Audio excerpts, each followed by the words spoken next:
Hey guys, Anthony Batista here from Eclipse Entertainment, and we're sitting down today to talk to you guys about the biggest mistakes and/or mishaps that most brides and grooms tend to make when it comes to their entertainment on their wedding day.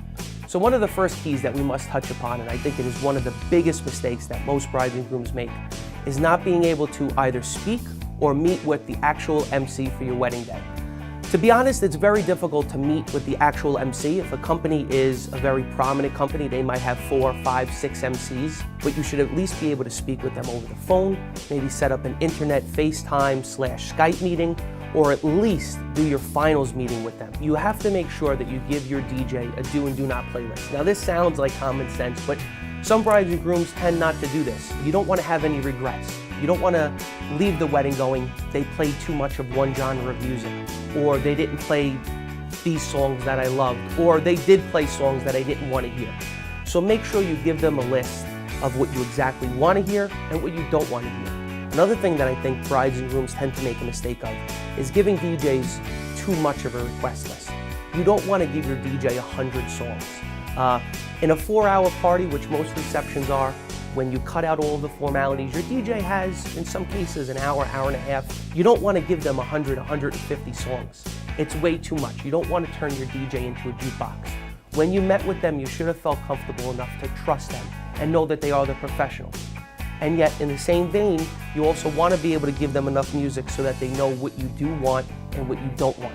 So a flow of an event is very, very important. And what I mean by that is you should really try and get all of your formalities out of the way. Do your introductions, do your first dance, do your parent dances, sit down if you have a blessing or a toast, do those as well.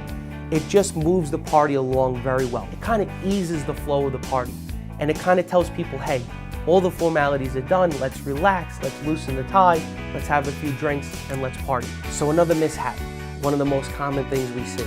A lot of brides and grooms tend to only choose maybe 1 or 2 genres of music that they really enjoy. But you have to remember, you've invited grandpa and grandma, your aunts and uncles, your nieces and nephews, and so on and so forth. You have to kind of give everybody their fill. So even if you do a 20-minute, 25-minute set just in the middle of your party of some of the older stuff, at least your grandparents, your aunts and uncles, and some of the mature adults get to understand that you didn't disown them at your party, so to speak, and they're not just sitting there watching the younger group dance. So make sure you tell your DJ you want a good mix of music that gets everybody involved.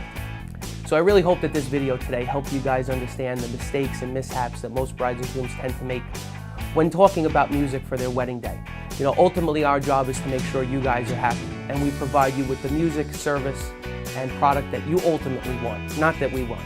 So if you want some more information about us, please visit our website at eclipseinfo.com. And for more helpful wedding day tips, demos, videos, everything you can imagine, visit landmarkvenues.com. Thanks guys, and we hope to see you soon.